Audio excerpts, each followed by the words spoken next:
Arbeiten.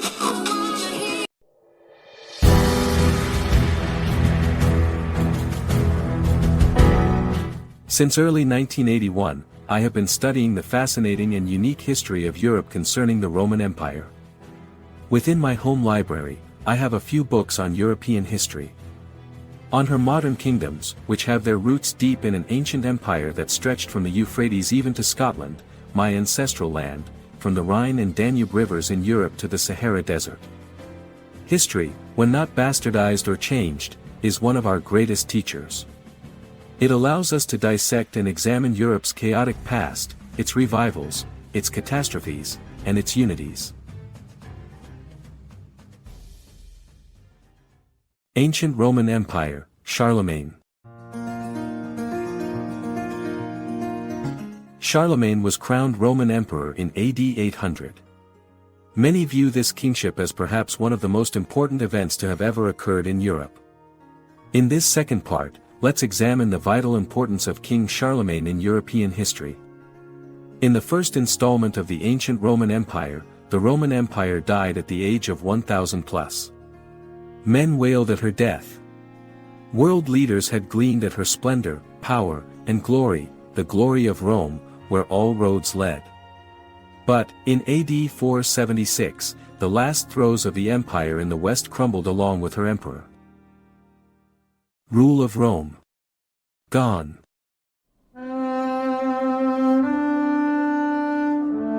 Mighty Rome had been sacked several times.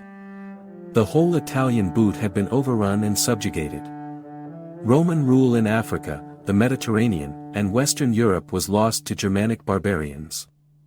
The eastern leg of the empire was powerless, though in one knee-jerk reaction, the eastern leg under Emperor Justinian re-established authority in parts of Italy and North Africa. The victory was dismal because it was wiped out in less than 2 decades. This mighty empire, with all its marching legions, was gone. Biblical theologians have identified the Roman Empire with the fourth kingdom spoken of by the prophet Daniel. And the fourth kingdom shall be as strong as iron, inasmuch as iron breaks in pieces and shatters everything, and like iron that crushes, that kingdom will break in pieces and crush all the others. Daniel 2 verse 40. This mighty empire was also mentioned in chapter 7 of the book of Daniel. After this, I saw in the night visions, and behold, a fourth beast, dreadful and terrible, exceedingly strong. It had huge iron teeth, it was devouring, breaking in pieces, and trampling the residue with its feet. It was different from all the beasts that were before it, and it had 10 horns. Daniel 7 verse 7. But now, this mighty beast lies dead, and blood stains their hands. Or, was she dead? Was she just lying bleeding? Its legs, partly of iron and partly of clay with one shriveled and bloody, was still standing in the east, temporarily jerking by Emperor Justinian. And, even though his exploits were soon demolished by the new horde of barbarians, the Lombards, Roman civilization was far from dead in the west.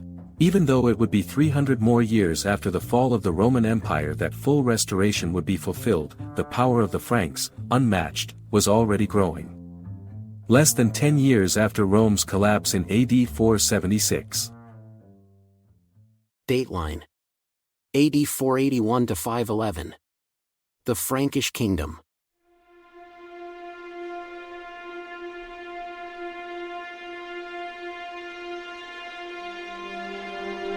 Clovis, the first, was the king of the Franks and ruler of much of Gaul from 481 to 511, a key period during the transformation of the Roman Empire into Europe. Clovis was the son of the pagan Frankish king Childeric and the Thuringian queen Baucina. He succeeded his father, Childeric I, in 481 as the ruler of the Salian Franks and other Frankish groups around Tournai, now in Belgium. Clovis, like his father, dealt politically and diplomatically with the Catholic bishops of Gaul. These powerful figures had no qualms about working with Germanic kings, as a letter to Clovis from Bishop Remigius of Reims, written early in the king's reign, makes clear. Much was written about Clovis by Gregory of Tours in his histories, often called the History of the Franks. Gregory tells stirring stories about Clovis and portrays him as a single-minded warrior. Clovis's massive expansion throughout Gaul brought him face to face with the Visigoths. King Alaric II of the Visigoths, greatly alarmed by the increasing power of Clovis, warned him to proceed no further. Over the centuries, much has been made of Clovis's conversion to Catholicism. One of the first Germanic kings to do so, he did, in fact, convert to Catholicism, but recent analysis of the contemporary sources that describe his reign, especially of a letter written by Avitus of Vienne congratulating him on his baptism, suggests that Clovis did not convert to Catholicism directly from paganism. Before accepting Catholicism, he was interested in Arianism. Clovis, however, saw a political advantage to having been converted. He would be the only Catholic Germanic king in all of Gaul. In fact, the only one in all of Europe. All others were Arian. As a Catholic he gains great support. Upon Clovis's death in 511, he divided his kingdom among his 4 surviving sons, Theoderic, Clodomir, Childebert, and Clotaire. Only Clotaire, or Clothar I, who outlived his brothers, ruled a united kingdom, but he in turn divided it among his sons. It was not until the reign of Clovis's great-grandson Clotaire II, in the early 7th century, that the Merovingians experienced long-lasting political unity. The kingdom that Clovis established, however, superseded its occasional individual parts and remained intact for centuries. The later Merovingian kings were little more than puppets and were enthroned and deposed, at will, by powerful mayors of the palace. The last Merovingian, Childeric III, was deposed in 750 by Pepin the Short. Dateline: AD 714 to 741. The Frankish Kingdom. Traditionally reckoned as the first race of the kings of France.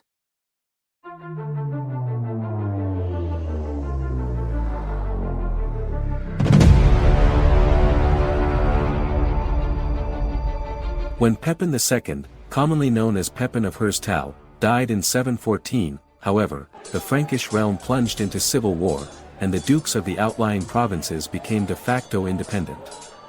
But then Pepin's illegitimate adult son, Charles Martel, becomes ruler of the Franks. After the defeat of Plectrude and Theudold by the king, now Chilperic II, and Ragenfrid, Charles briefly raised a king of his own, Clothar IV, in opposition to Chilperic.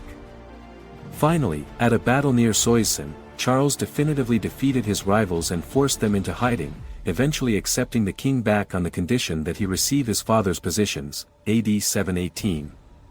There were no more active Merovingian kings after that point, and Charles and his Carolingian heirs ruled the Franks.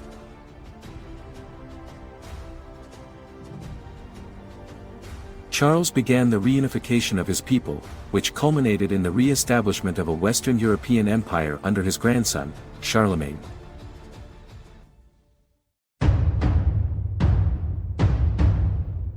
Around the time of the birth of Charlemagne, conventionally held to be 742 but likely to be 747 or 748, his father, Pepin the Short, was mayor of the palace.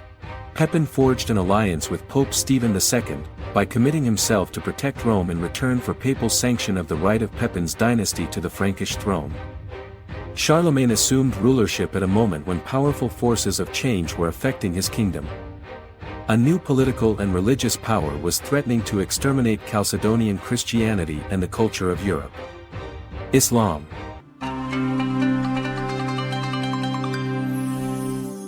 بسم الله الرحمن الرحيم.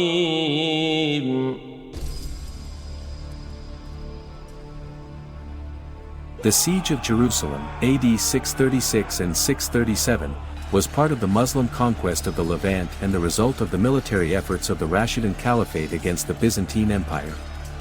It began when the Rashidun army, under the command of Abu Ubaidah, besieged Jerusalem beginning in November 636. After 6 months, the Patriarch Sophronius agreed to surrender. Islam swept across Syria, Persia, Egypt, and North Africa.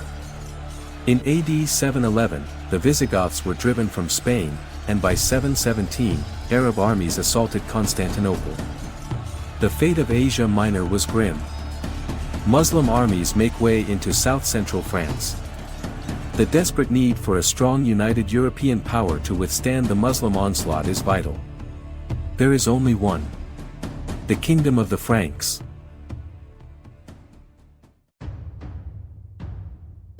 Just before and during the era of Charles Martel, there was one apostle of Germany, Boniface.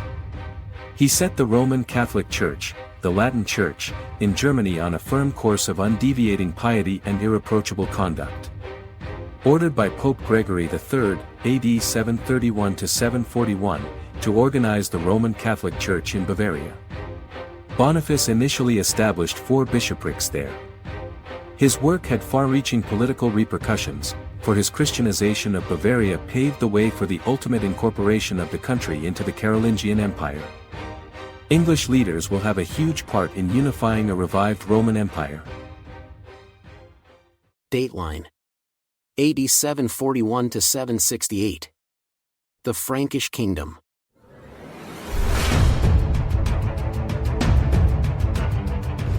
On the death of Pepin's father, Charles Martel, in 741, power was passed down to Charles's legitimate sons, Charlemagne and Pippin the Younger, more commonly known as Pepin the Short, as mayors of the palaces of Neustria and Austrasia, respectively.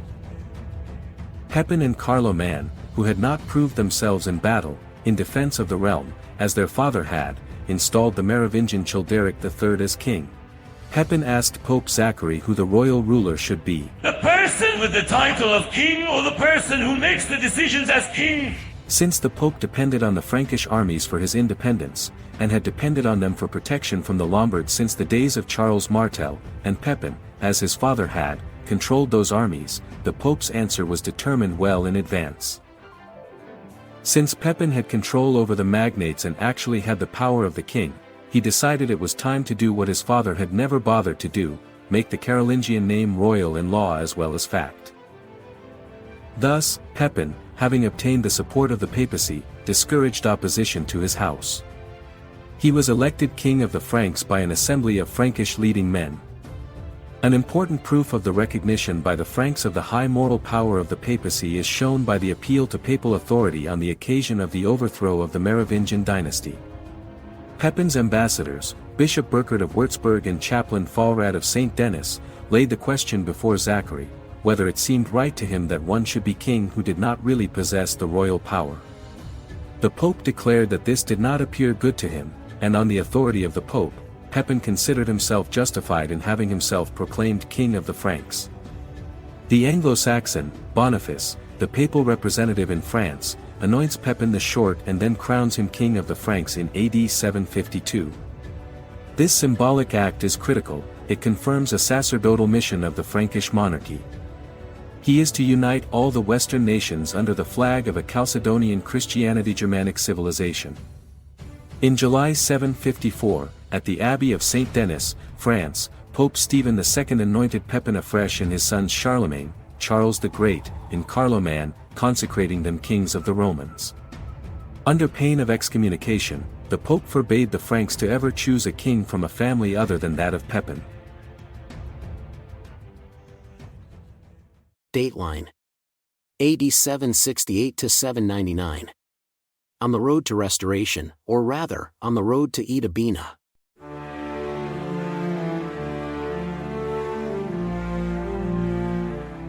Carloman died suddenly on 4th of December 771, leaving Charlemagne sole king of the Franks. His long rulership will last until AD 814. And, due to his great exploits, he will become known as Charles the Great. Byzantium finds its role as a world power shrinking. Although still recognized as the eastern successor of the old Roman Empire, it is deeply politically troubled. Byzantium becomes more Greek than a Roman kingdom. Soon after, in 773–774, he answered the appeals of Pope Adrian I, 772–795, for protection by leading a victorious expedition into Italy, which ended with his assumption of the Lombard crown and the annexation of northern Italy. King Charlemagne had united Italy for the first time in centuries. He is now the true king of the West and commands its most formidable military. On April the 25th, in the year of our Lord, 799, during a Roman procession, Leo was physically attacked by assailants incited by Pope Adrian I's supporters, who accused him of misconduct and whose ultimate plan was to blind Leo and remove his tongue, thus disqualifying him for the papacy. He fled across the Alps to his protector, Charlemagne, at Paderborn. Exactly what was negotiated there is unknown, but Leo was safely escorted back to Rome in November by a commission that discredited the complaints against him and arrested and deported his accusers. Dateline. In the year 800 AD, Charlemagne was crowned emperor on Christmas Day.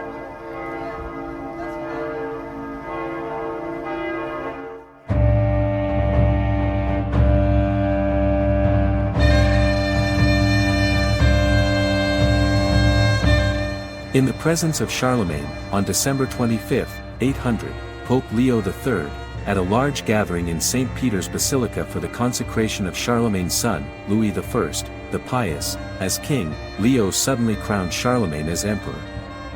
The Pope prostrated himself before the new emperor. Leo secured his position by becoming the immediate beneficiary of the coronation, an illegal and revolutionary proceeding. Nevertheless, it becomes quite clear, the kingdoms of this earth belong to the Bishop of Rome, and they are his to give. This event was recorded by Einhard in Life of Charlemagne. Charles accordingly went to Rome to set in order the affairs of the church, which were in great confusion, and passed the whole winter there. It was then that he received the titles of Emperor and Augustus, to which he at first had such an aversion that he declared that he would not have set foot in the church the day that they were conferred, although it was a great feast day, if he could have foreseen the design of the Pope. American philologist and historian of German origin, Luitpold Wallach, wrote in his book, My studies led to my realization that the well-known oath of purgation, ascribed by historians for centuries to Pope Leo III, is a forgery from the middle of the 9th century that is somehow tied up with the pseudo-Isidorian decretals. And that, moreover, Leo III was never tried by the Roman Synod, held during the month of December in the year 800. Thus, the most significant single historical event in the medieval political development of Western Europe, the coronation of Charlemagne as emperor and Leo III's participation in it, appears in a new light that is closer to historical truth. The medievalist and the renowned greatest European expert on the Frankish kingdoms, François-Louis Ganshoff, wrote, Like many weak characters, Leo III had played a crooked game. Through his gesture, which could be understood as a symbolic livery, as a traditio, he had given the impression that it was he who had invested Charlemagne with the imperial dignity.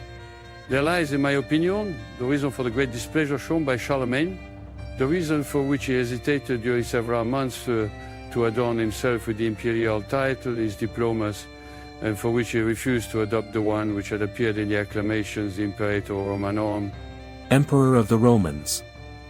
Indeed, the papacy, having learned a bitter lesson, that standing alone as an institution, it is vulnerable, it needs a strong protector and defender. The Frankish kings were to be her defender. But the papacy would soon find out that exchanging the Byzantines for the Franks might have been dysfunctional on her part.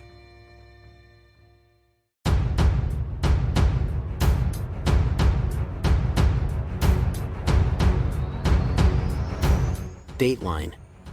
800 AD. One of the most profound events in world history.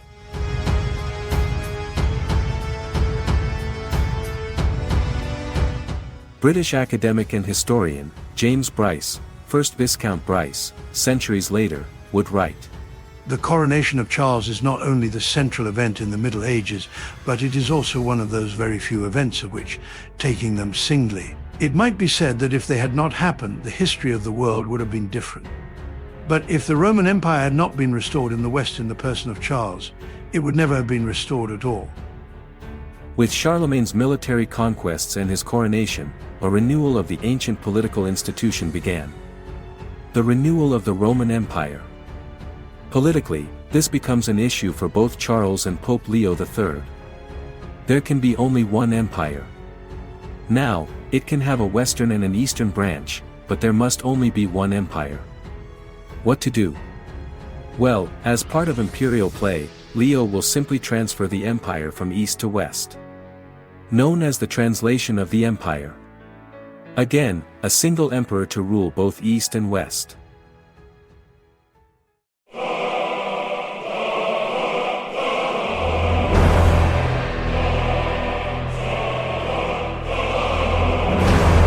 Empress Irene. 797 AD. The first woman of the Byzantine Empire, having dethroned the legal emperor, ruled in her own right. When Irene took the throne for herself, she blinded her son, Constantine VI. There was not going to be another rebellion against her rule. Constantine died shortly afterwards, almost certainly as a result of his injuries, which were intended to kill, not maim. With his heir having already died earlier the same year, Irene now had dealt with all her challengers. Thereafter, Irene is referred to in official state records as Basilius, Emperor, and not as Empress, the first woman to so rule. In early 802 AD, Irene attempted a marriage of alliance with the Franks' king Charlemagne, who was also the newly declared emperor of the Romans in the west, and who, likewise, was in favor of once more unifying the two halves of the old Roman Empire. However, the new approach to join the two families met fierce opposition. It simply would not do for a Byzantine emperor to marry an illiterate barbarian, even if he had been blessed by the Pope. However, since Charlemagne was crowned emperor of the Romans by Pope Leo III, this act made Charlemagne equal to the Byzantine emperor. In Western eyes, that meant that there was only one emperor, since the West did not recognize a woman as emperor. It is not certain how clear this was to Irene and her court. King Charlemagne is held as the legitimate successor of Leo IV, Heraclius, Justinian, Arcadius, and the eastern line of emperors, not Romulus Augustus. Although Romulus Augustus is the individual who is most often described as the last emperor of the Western Roman Empire, it should be noted that his rule was never accepted by the Eastern Emperor as legitimate, and Julius Nepos was still ruling as Emperor of the Western Roman Empire in Dalmatia, for roughly 4 years after Romulus Augustus was deposed. On October 31, in 802, Nicephorus I, the Minister of Public Finance, seized his opportunity to become emperor. Empress Irene was then exiled to the Isle of Lesbos. During Nicephorus's reign, Venice, Istria, and the Dalmatian coast were in dispute between Byzantium and the Empire of Charlemagne until 810. Then a tentative agreement was reached, under which the disputed areas were to be returned to Byzantium in exchange for Byzantine recognition of Charlemagne's title of emperor. The details were worked out 2 years later during the reign of Nicephorus's successor, his son-in-law, Michael I. King Charlemagne is now officially recognized in Byzantium. Now, from the Western European power political and religious viewpoint, Emperor Charlemagne is the emperor, in fact. And the Eastern Emperor is bearing this title falsely.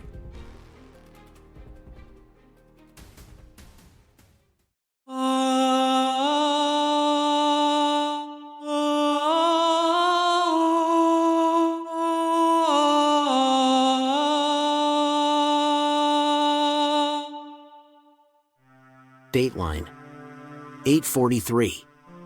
The beginning of the end. In January 814, Charlemagne fell ill with a fever after bathing in his beloved warm springs at Aachen. He died 1 week later. Charlemagne's role, however, cannot efface the fact that his effort to adjust traditional Frankish ideas of leadership and the public good to new currents in society made a crucial difference in European history. His renewal of the Roman Empire in the West provided the ideological foundation for a politically unified Europe, an idea that has inspired Europeans ever since. Although his dynasty will endure another 175 years, the end happened almost immediately. In fact, the great empire that King Charlemagne created nearly went to the grave with him.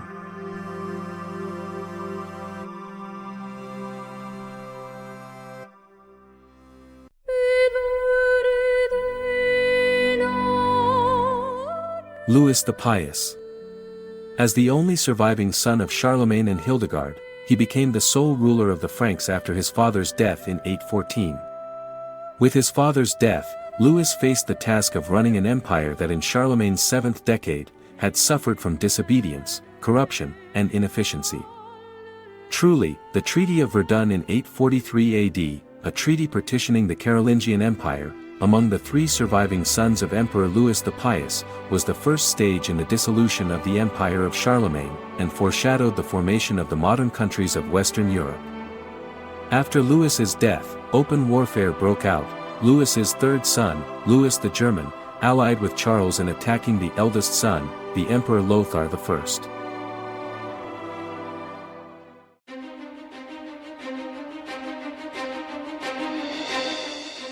Dateline 843 to 911.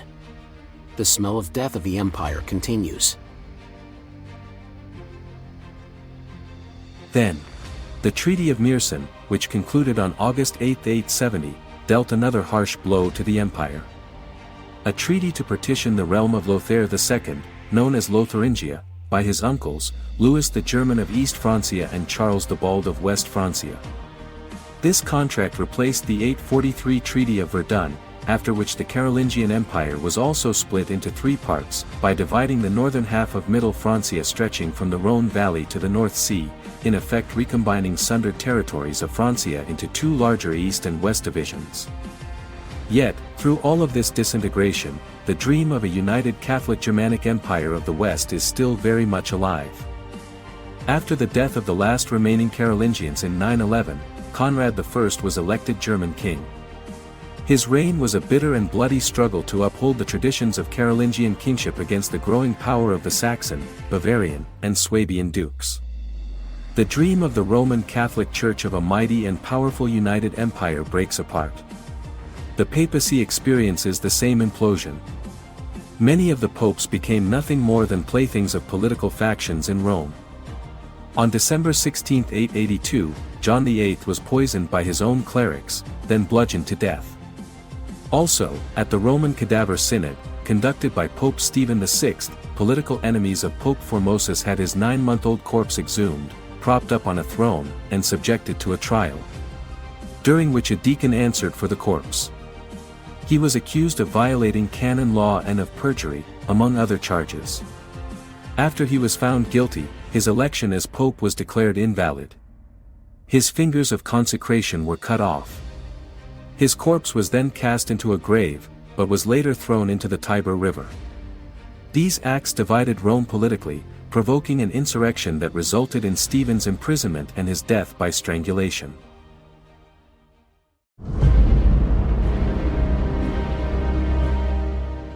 The young Pope John XII, 955 to 964 AD, rebelled, when Otto I issued his controversial Privilegium Attonianum, or rather, Attonian privilege, which ordered John to take an oath of obedience to the emperor. Soon afterward, John died, allegedly in the arms of his mistress, ending a private life marked by gross immorality. The continued power of Islam added to the downward spiral.